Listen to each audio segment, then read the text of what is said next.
नमस्कार, स्वागत है आपका। आप देख रहे हैं माहौल टाइट है, आपके साथ मैं कांक्षा राजपूत। देश की सबसे बड़े इस्लामिक शिक्षा की संस्था दारुल उलूम देवबंद ने गजवा-ए हिंद के समर्थन में फतवा जारी कर दिया है। अब इस फतवे के बाद हिंदू धर्मगुरुओं ने दारुल उलूम के खिलाफ मोर्चा खोल दिया है। दरअसल दारुल उलूम से ऑनलाइन जानकारी मांगी गई थी कि क्या गजवा-ए हिंद को लेकर हदीस में कोई जिक्र है। दारुल उलूम ने ऑनलाइन ही जवाब देते हुए फतवा जारी कर दिया, जिसमें लिखा गया है कि पैगंबर मोहम्मद के करीबी रहे हजरत अबू हुरैरा के हवाले से एक हदीस सुनाई गई है, जिसमें गजवा हिंद पर विस्तार से कहा गया है। अब दारुल उलूम के इस फतवे को लेकर हिंदू धर्मगुरुओं ने मोर्चा खोल दिया है। हिंदू धर्मगुरुओं का ये कहना है कि इस फतवे से दारुल उलूम की जिहादी मंशा जाहिर होती है।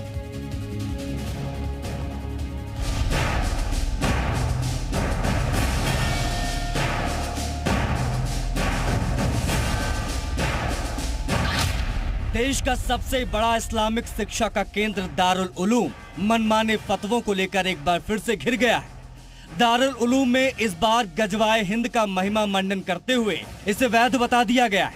दरअसल गजवाए हिंद को लेकर इस्लामिक संस्था से ऑनलाइन जानकारी मांगी गई थी।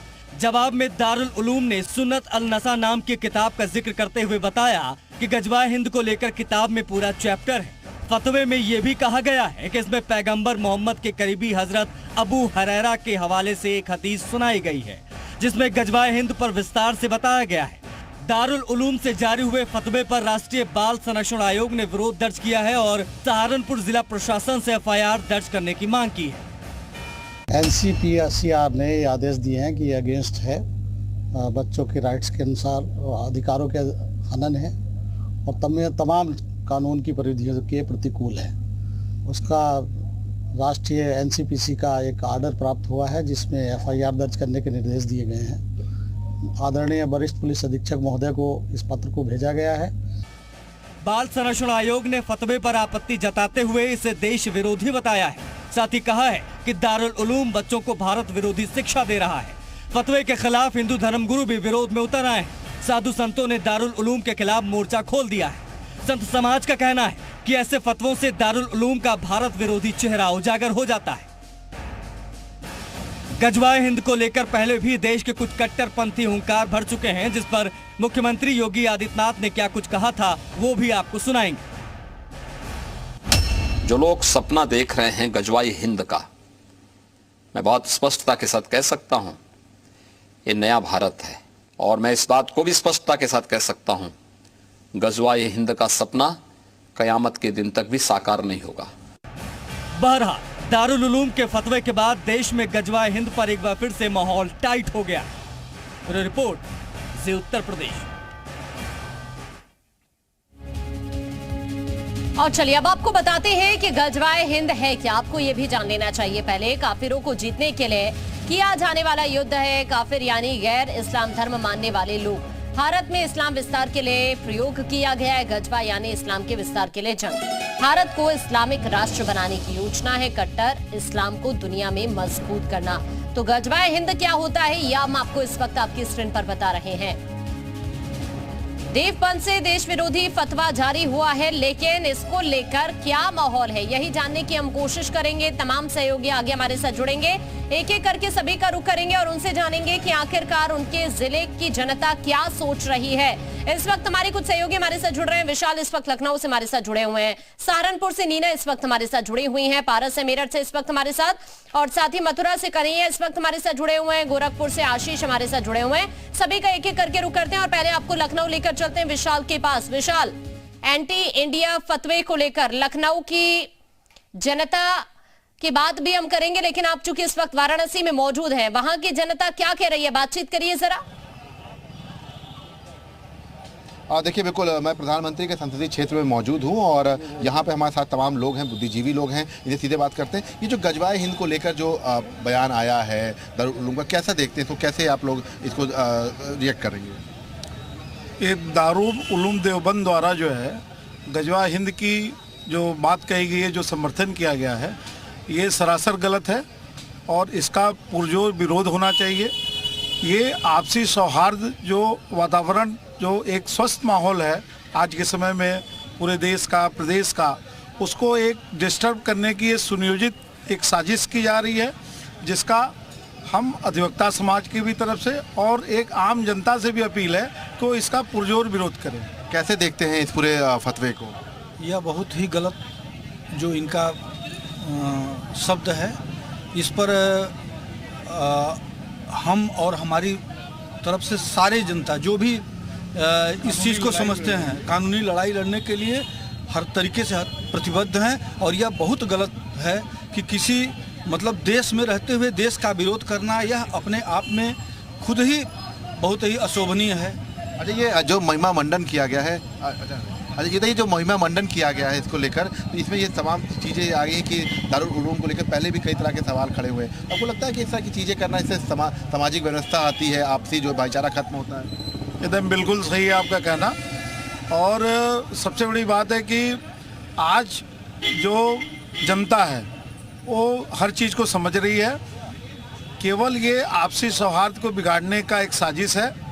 और ये आज जो हमारे माननीय प्रधानमंत्री मोदी जी या हमारे मुख्यमंत्री महोदय योगी जी, इन लोग का इतना अच्छा प्रयास है कि इसका कोई बहुत असर तो नहीं पड़ेगा, लेकिन ये अगर कानूनी रूप से देखा जाए तो ये बहुत गलत है और इसका एकदम विरोध करना चाहिए और हम लोग इसमें कानूनी लड़ाई भी लड़ेंगे। पहले भी कई ऐसे लोग पकड़े गए जो गजवाए हिंद का सपना देखते थे। बकायदा जांच एजेंसियों ने इस बात को स्वीकारा कि ये इस तरह की चीज़ें करके एक मैसेज देना चाहते हैं नए लड़कों को जो जिनका ब्रेन वॉश करते हैं। यह बहुत ही गलत है। युवा पीढ़ी अब समझ चुकी है आपके माध्यम से और समाज के माध्यम से। विशाल, आप बातचीत करते रहिए, आपके पास मैं वापस लौट रहे हैं। अधिवक्ता समाज यहाँ पर जरूर इसका विरोध यहाँ जताता हुआ नजर आ रहा है। अब आपको लेकर चलते हैं नीना के पास। नीना, सहारनपुर की जनता क्या कह रही है दारुल उलूम के इस फतवे को लेकर? क्या उन्हें भी लगता है कि ये जिहादी मंशा है? बिल्कुल, हम जानते हैं। गजवा हिंद को लेकर क्या लगता है आपको? एक ये जरूरी है क्या? सांप्रदायिक सौहार्द एक चोट है। देखिए, गजवा हिंद के बारे में पहले आपको जानना चाहिए। गजवा हिंद किसे कहते हैं? जो दारुल उलूम जो भारत की इस्लामिक संस्था है उसको बदनाम करने की एक साजिश है। और ये जो बाल संरक्षण आयोग ने जो संज्ञान लिया है, उनको पहले इसका उल्लेख करना चाहिए, उनको जांच करनी चाहिए इस बात की कि आप कह क्या रहे हैं। तो आपको ये मालूम नहीं है कि जिस वक्त क्रांतिकारी बनकर के भारत के अंदर सबसे पहले दारुल उलूम देवबंद ने कुर्बानी देने का काम किया, और कोई भारत के अंदर कोई ऐसा पेड़ नहीं था जिसके ऊपर हमारे उलमा इकराम की, हमारे मौलाना कुछ और लोगों से भी बातचीत करिए जो आपके पास इस वक्त यहाँ पर मौजूद है। देखिए, गजवा के बारे में मैं यही कहना चाहूंगा कि जो हमारे मजहब के ठेकेदार है ना, वो पहले मुसलमानों की सफलता की बात करें, कामयाबी की बात करें। ये देश को इस नफरत के दौर पे ना बांटे। आज हमारे मोहल्ले का, इलाके का मौलवी भी सिर्फ मस्जिद में 5,000 रुपये पे काम करता है। तो आप बताइए कहाँ तक कामयाबी है? एक नफरत का माहौल बना रखा है। तो इन चीजों से दूर रखें। ठीक है नीना, मैं आपके पास वापस लौट रही हूँ। आशीष के पास गोरखपुर आपको लेकर चलते हैं। आशीष, आप गोरखपुर की जनता से बात करिए, वो क्या कह रहे हैं? जी बिल्कुल, देखिए गोरखपुर में है और जिस तरह से दारुल उलूम में फतवा जारी किया है, कुछ लोग हमारे साथ हैं, उनसे हम बात करते हैं। क्या कहना चाह रहे हैं जिस तरह से ये फतवा जारी किया गया है? जी, इनका मानसिक संतुलन बिगड़ चुका है। कल हमने देखा था कि राहुल गांधी ने सबको पियक्कड़ घोषित कर दिया, आज ये लोग फतवा जारी कर रहे हैं। इनकी मानसिक संतुलन खराब हो चुकी है और सरकार को चाहिए कि कड़े से कड़ा कार्रवाई। जिस तरह से दारुल उलूम ने फतवा जारी किया, क्या कहना चाह रहे हैं? ये धार्मिक फ्रेंचाइजी हैं, चुनाव का समय आ गया है तो ऐसे फतवे ये जारी करते रहते हैं और इस पर जनता ध्यान देने वाली नहीं है। और बहुत अति कर देंगे तो इस देश में मिलिट्री भी पीछे बैठी हुई है इनको सबक सिखाने के लिए। ऐसे लोगों को मिलिट्री के अधीन कर देना चाहिए, बाकी तो हिसाब किताब वहीं हो जाएगा। धर्मगुरु भी इस समय विरोध पे उतर गए हैं, क्या कहना चाह रहे हैं जिस तरह हिंदू धर्मगुरु भी विरोध पे उतर गए हैं? देखिए, किसी भी धर्म के प्रति आप इस तरह की टिप्पणी करेंगे तो बर्दाश्त करने की एक सीमा होती है। हर आदमी का गुब्बारा फूटता है और गुब्बारा फूटने का समय धर्मगुरुओं का आ गया है, इसलिए वो इसका विरोध कर रहे हैं और विरोध करना भी जायज़ है। टिप्पणी एक सीमा तक चलती है। बिल्कुल, और भी कुछ लोग हैं। जिस तरह से दारुल उलूम ने जो है फतवा जारी किया है, धर्मगुरु विरोध पे उतरे हैं, क्या कहना चाह रहे हैं? ऐसे कूड़ा करकर लोगों के ऊपर तुरंत कार्रवाई किया जाए और इनका कोई अस्तित्व बचा ही नहीं है तो अब क्या करेंगे? समाज में दिखाने के लिए उल्टा पलटा बयान देंगे, इनके बयान से कुछ फर्क पड़ने वाला ही नहीं है। ये कूड़ा करकट लोगों को जेल में ठूस करके इनको आजीवन मृत्युदंड की सजा देनी चाहिए। इससे इनके बयान से कुछ होने वाला। मथुरा भी आपको लेकर चलते हैं कन्हैया के पास। कन्हैया, चूंकि एक बार फिर से गजवा हिंद का जिन जाग गया है, आप वहां पर जरा जनता से बात करिए। मथुरा की जनता क्या कह रही है? देखिए मथुरा की जनता क्या कहती है, मथुरा की जनता से बात करते हैं। जिस तरीके से गजवाए हिंद का जो ऐलान हुआ, कैसे आप देखते हैं जो फतवा जारी किया गया है? मुसलमानों की दारुल उल देवबंदी जो संस्था है, उसने एक जो अभी हम सुन रहे हैं फतवा एक जारी कर रहे हैं, मैसेंजर के द्वारा एक मैसेज दे रहे हैं देश के लिए कि हमारा पैगंबर यहाँ पर जो गजवाए हिंद भारत को मुसलमान राष्ट्र बनाने का जिनका एक प्रयास है, यहाँ की जनता, भारत एक सनातन संस्कृति वाला देश रहा है, साधु संतों का देश है, हिंदुत्व का देश है। हम ऐसे फतवा की तीव्र निंदा करते हैं और आपके चैनल के माध्यम से कहना चाहते हैं यह इनके मंसूबे पूरे नहीं होने पाएंगे। यहाँ पर कैसा देखते हैं आप जो फतवा जारी किया है? कुछ नहीं है, गलत है। ये एक बहुत बड़ा सनातनी धर्म का देश है और साधु संतों में बहुत आक्रोश है। ना ऐसा होने देंगे, चुनाव माहौल बिगाड़ने की कोशिश हो रही है, कुछ नहीं होना है, ऐसा फतवा कोई जारी नहीं होने देंगे हम। तो कई लोग हैं, तमाम साधु संत हैं, कुछ और भी लोग हैं, कैसे देखते हैं जो फतवा जारी किया है? इस हिंदू राष्ट्र में यहाँ कोई भी ऐसा गजनी फजनी का फतवा नहीं चलेगा। ओनली मोदी जी और योगी जी का पताका लहराई, उन्होंने अभी ही राम जी की पताका अयोध्या में लहराई है, अब वो कृष्ण जी की पताका भी यहाँ मथुरा से लहराएंगे। महाराज जी कैसे देखते हैं जो लगातार बयानबाजियां हो रही है? सुंदर देखते हैं भाई साहब। नहीं, जो फतवा जारी किया है क्या देखते हैं राजनीतिक तौर पर? देखिए राजनीतिक भैया, हम राजनीति में ना भैया। आप कैसे देखते हैं जो फतवा जो जारी किया गया है गजवाए हिंद का? गलत है ये, मतलब हिंदुत्व मतलब देश है हिंदू। ठीक है कन्हैया, बातचीत करते रहिए, आपके पास मैं वापस लौट रही हूँ। पारस, आप जरा मेरठ की जनता से बात करिए, वो क्या कह रहे हैं, जानिए उनसे वहां पर किस तरह का माहौल। देखिए बिल्कुल गजवाए हिंद को लेकर जारी किए गए फतवे के बाद मेरठ की जनता जो है वो इस मुद्दे पर क्या रखते हैं जाता है, आप बता किस तरीके देखते हैं?